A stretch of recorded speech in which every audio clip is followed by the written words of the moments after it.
So, all right, continuing on our case study track, this is really going to be a really interesting one here. So we've got Dean Perrine from Fox Corporation. I know your name. Oh, here they come. And Matt Chiotti with Serbi here to talk to you about how Fox has leveraged FIDO2. And the talk is called FIDO2 Strikes Back. So please, let's welcome them to the stage. Awesome. Awesome, awesome. Thank you for coming today. 74% of breaches target humans as the attack vector. 74%. This means that only 26% of breaches don't target humans. So if you want to reduce your risk of breach, secure the human. Let's look at two examples of recent attacks where humans are part of the attack. Lapsus and Scattered Spider. All right. How many of you have heard of Lapsus or Scattered Spider? Couple, yeah. How many of you had the pleasure of dealing with them? Nobody to say? Nobody wants to raise their hand. All right, very cool. I saw one hand, So yeah, I mean, Lapsus, well known for breaches like Microsoft, T-Mobile, Samsung, I believe as well. Scattered Spider, arguably the same group or some members of that group, kind of split off there, but same general techniques. Scattered Spider is well known for, most recently, the MGM breach, amongst many, many other recent breaches. Scattered Spider in particular is just a prolific threat actor.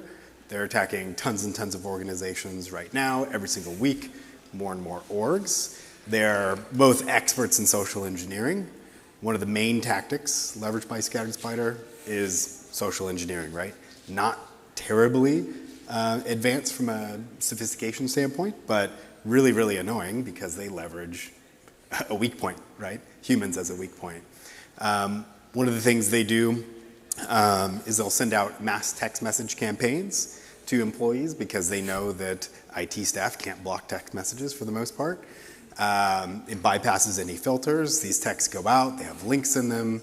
They get people to engage with those links. Goes to, pretty well crafted, at least from a phone's sake, phishing page. And that phishing page is designed to essentially replay weak forms of MFA.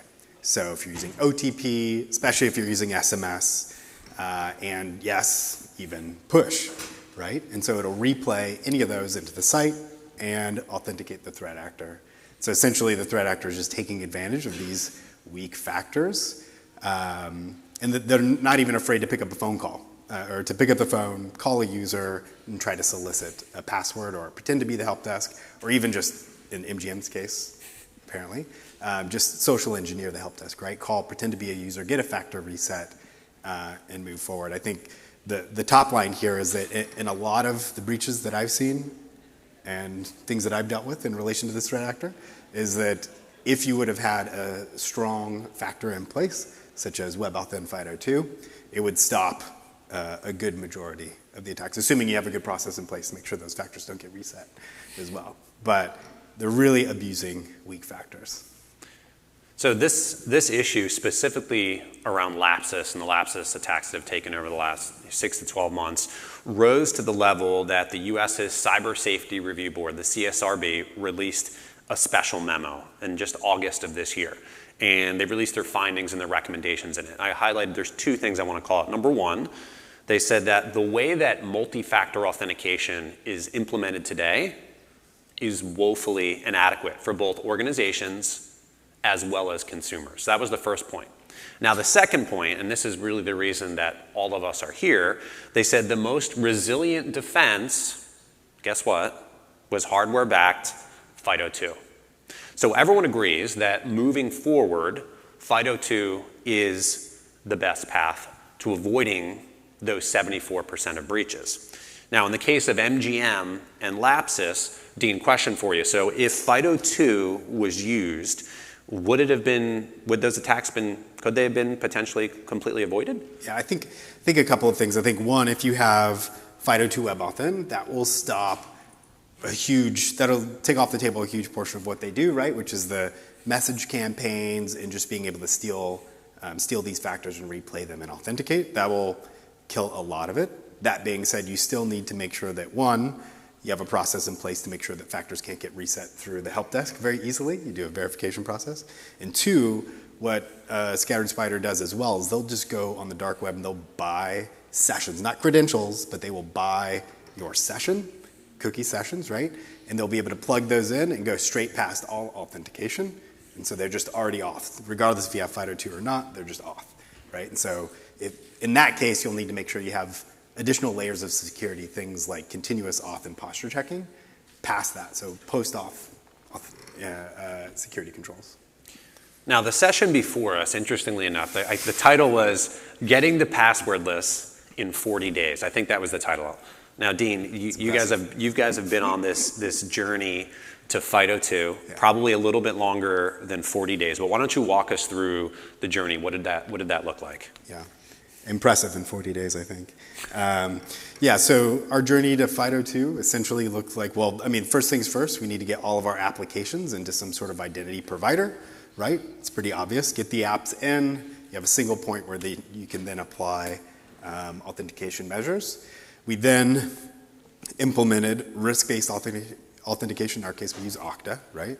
So implemented risk auth so that the implementation of MFA and different factors that you have to pass are commensurate based on the risk of your connection. So if you're connecting from your usual device, from your usual location, everything kind of lines up. We can pass you through kind of a different flow. What we ultimately did, because we knew we wanted to get to passwordless, we knew we wanted to use FIDO2 as a primary factor, is we said, hey, we'll actually let you be passwordless if you have a FIDO2 WebAuthn factor. I don't care what the factor is. You could be using an Apple keyboard with Touch ID. You could have a YubiKey. Whatever it is, you need to have a FIDO2 WebAuthn factor. And assuming you're coming from your usual system and your usual location, all you have to do is touch it. You're passwordless. You authenticate in. For medium risk and high risk logins, we have other things that come into play without going through everything here. But that was really the carrot to get those factors registered. You know, we have 12,000 people. It's not easy. We've purchased enough YubiKeys for everyone, but I'm sure you know if you have a large company, like actually getting that stuff out there and deployed and getting users to get those factors registered can be tough. But what we saw is, kind of making this push to passwordless. That was a big carrot. A lot of users wanted it, and we have thousands and thousands of users enrolled there now. Something we're moving towards quickly. I think the main thing I wanted to touch on here, though, is that was great for every application that integrates with Okta. That being said, there's a lot of, we have over 1,000 applications that don't integrate with Okta that are very critical. And so that's a gap, right? And that's what we want to pivot on now, right? Is the applications, as Dean mentioned, that support all the standards, whether it's SAML, OIDC, SCIM, that support all those standards, those apps are great because you can connect them to your IDP. But what about your non-standard applications? Now, there's no standard terminology for these apps, and some people call them non-standard, some people call them decentralized applications, disconnected applications. But according to the Ponemon Institute, 1 out of 7 breaches are from applications that you can't manage with your identity provider. Let's look at this from another angle, put a definition on it. Non-standard apps, again, these are applications that don't support standards like SAML and SCIM. For those of you who aren't familiar with it, SCIM is the standard by which you do automated onboarding and offboarding from applications. If you're involved at all with IGA tools, things like that, or even if you're just using an Okta or an Azure AD to do provisioning and deprovisioning, it's great if the downstream applications support the SCIM standard. But if they don't, what ends up happening is an admin has to manually log in to each one of those business applications, and they have to manually take a help desk ticket, create the user's account in that downstream application, and hopefully they're setting them up with the right permissions. That's the onboarding. Now picture that in reverse. Someone's been at your company for 3-5 years. Their scope of those applications that they have access to grows significantly. It has to be done now for deprovisioning if they don't have those standards. Interestingly enough, Netscope's Cloud and Threat Report, they found that organizations have on average over 800 applications. And the vast majority of them you can't manage with your existing identity provider or centrally secure with factors like FIDO2. These are largely those non-standard applications. So, if you're looking at this diagram on your left, you've got this huge world of applications that you can't secure and manage centrally. And then you have the ones that you probably know about, those standard applications. They could be SaaS-based, they could be IT, they could be OT. These are the ones that you are managing today with your identity provider. We did a little bit of research probably about 6 months ago with the Ponemon Institute, where we spoke with over 600 IT and security professionals across the US and the UK. And we really wanted to dig in to understand the risks around non-standard apps, as well as if there were financial implications. I mentioned some of that manual work that has to be done. And what we found is that organizations, the median number of non-standard apps that they have is right around 176. So that's not the average, that's right in the middle, which means that if you are a large company like Fox, you are going to have well in excess of 176. Dean mentioned that, I think you guys said you had well over 1,000. Well over 1,000. Well over 1,000 of these applications. If you're a small and medium business, maybe you have 50 or 60 of these apps. But the median is 176. It's a large problem we have found with generally every business and every industry. In terms of the costs, we found that it costs about roughly $1,000 per employee per year to manage access. I mentioned the onboarding and offboarding, about $1,000. So if you look at the size of your company and your attrition rates, you can figure out roughly what this is costing your business to manage access to these applications manually. If they even are. If they are being managed, right? And a lot of times what you'll see, because again, they're not centrally managed by an IT team or by a security team, is that 63% of the time, they're being managed by a business unit. And a lot of times those business units are not well versed in best practices for security, and that's what leads to then the 52% saying that they've experienced at least one or more incidents specifically from these non-standard applications. So Dean, you mentioned that you've gone through this identity transformation over the last probably three or so years, I think. And you mentioned that you did all this great work with the standard apps. You were able to kind of move them. We'll show a visual in a couple slides about the path that you've been on. But maybe talk a little bit around some of the specific challenges that you had with securing your non-standard apps. Yeah, definitely. I mean, I think one big item was just even knowing they exist in the first place, right? And having all of them in one spot, just like with Okta, it's really great. Have all my apps in one spot. I have a centralized view of the security controls. I actually know what controls are implemented into those apps. And because a lot of those apps, again, don't have these standard protocols, it's difficult to get a view into those controls. But let's say we're heading up to the Super Bowl, right? I need to know that every account of these types of accounts has MFA, has these certain controls in place. I need to know that, right? And it's not possible over 500. We have over 1,000 social media accounts alone. It's not possible to be able to review that without some sort of help. The other item is, you already mentioned it, is lifecycle management, right? You have users going out and leveraging applications that don't integrate with Okta. Sometimes you know about them, sometimes you don't. What I'm finding is, especially across HR, there's all sorts of third-party apps and things out there that have very sensitive information in them, and they don't integrate with Okta. So being able to have lifecycle management, so when you disable someone in Okta, that plumbs all the way through and kills their access to the app. So when they leave the company, they can't just leverage that login to authenticate into these applications. It's a big issue, especially as companies grow. The other kind of two items are around factors, right? So in some cases, we have applications that they're kind of one-to-one, where you have, let's say Twitter is an easy example. You have one login, for the single account.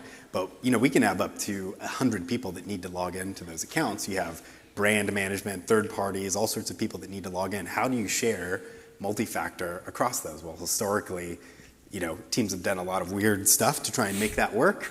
That's why you see so many Twitter account breaches.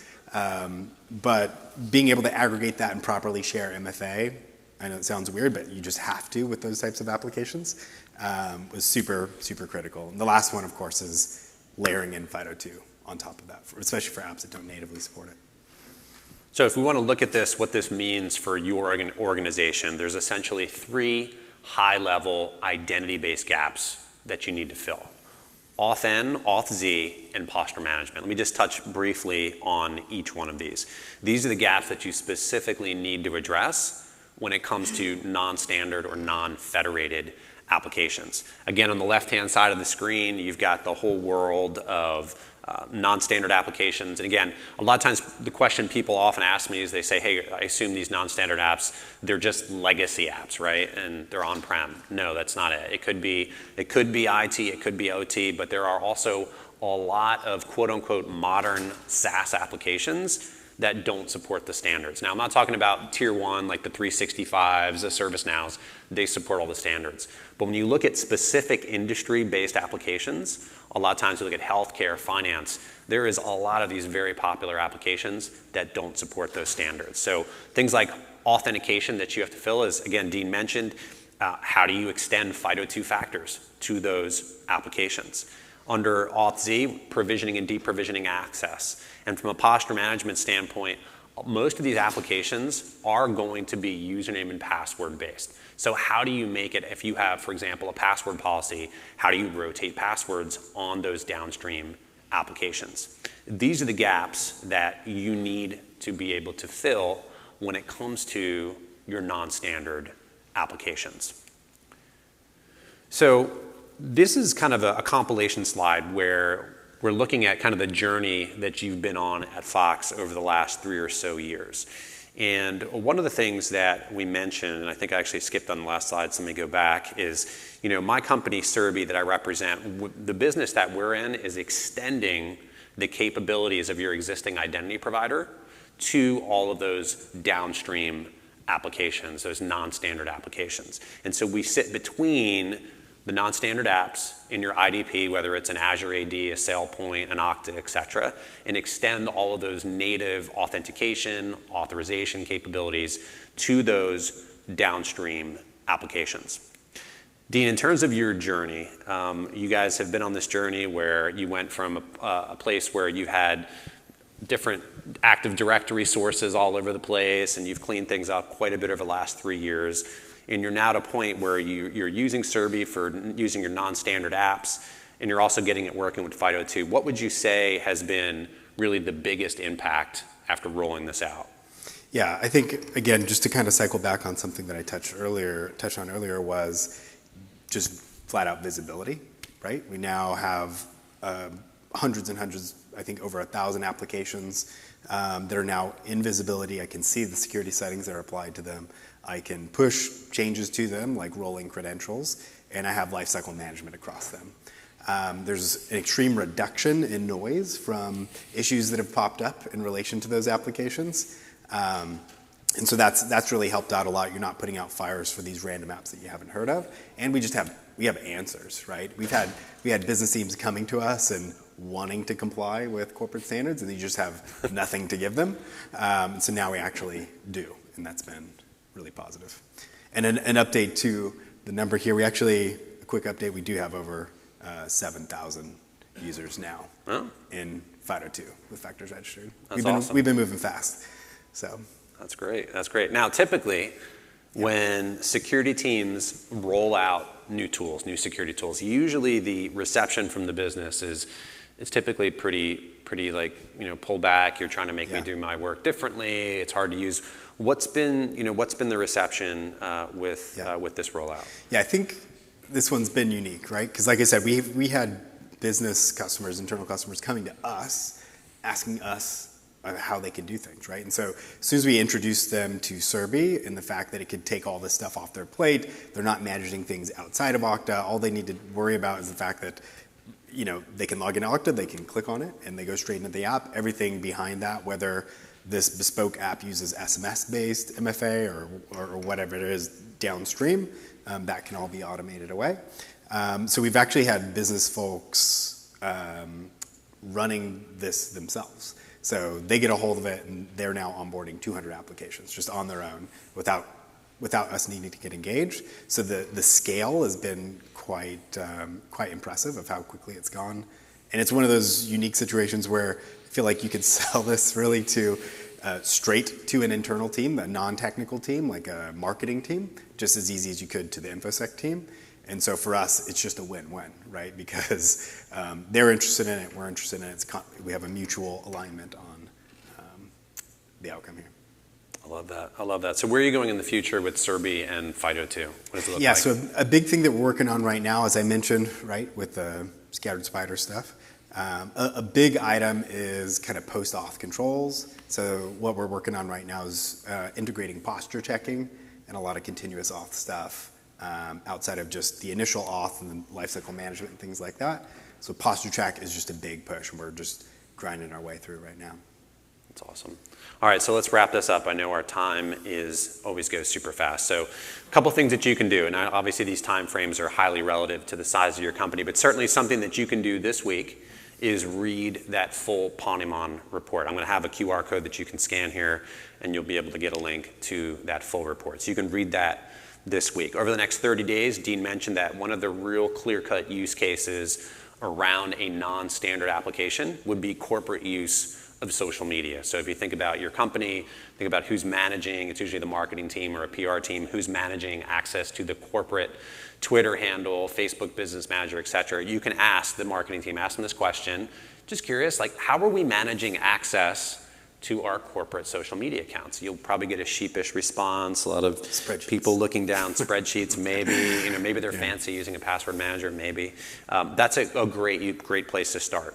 And then you want to go through that process of starting to identify other non-standard applications in your business, because you're likely going to need to dig for them. A lot of them are embedded out in the business units.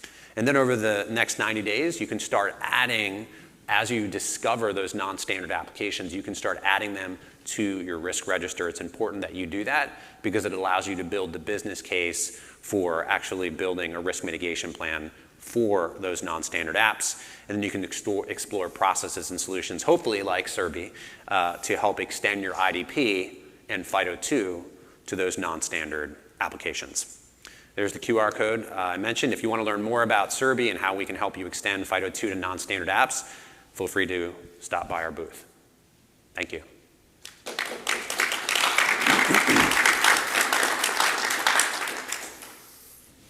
I knew you were going to have a question. You don't have to say why, but I knew it. I was going to have the same question, so. Maybe. Hi, I'm Teresa with Moontide Agency. We are the marketing people that probably at one point had those fancy legal pads, but we do have a fancy password manager now. I have a question about people who are possibly, either freelance or contract teams, as well as BYOD. How did you handle that in terms of especially, the security risks that you brought up related to corporate social media accounts? Yeah, so fortunately, Serbi provides the ability to extend guest accounts. And so even if they're not in our IDP, we can extend out these guest accounts, which have all the same controls through them. So we have this issue, right? We literally have 1,200 social media accounts, I think, in Serbi right now. Yep. And we have a lot of brand management teams that need to connect in, up to 100 per, right? And so there's thousands of people that need to log in. And so that it's made it so clean for them. They love it because they basically hit a dashboard, they just click on whichever social account they want, and it passes through everything else behind it. And so everything's been super clean. So our social media teams in every brand have just been onboarding just rapidly.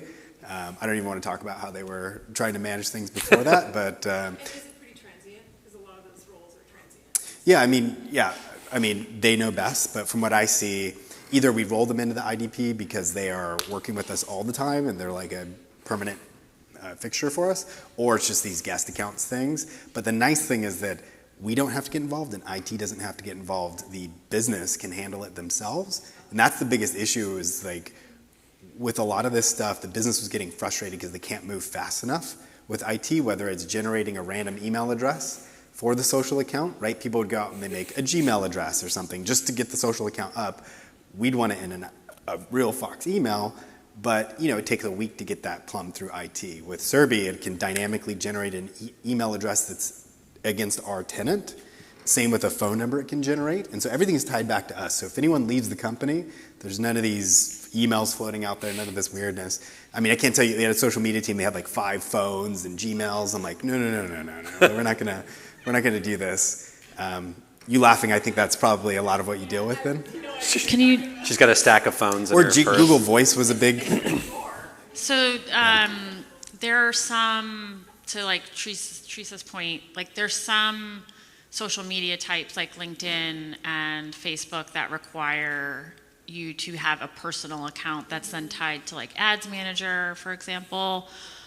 So are you saying that you handle that by ensuring that those personal accounts are created with Fox email addresses, or are they using personal accounts?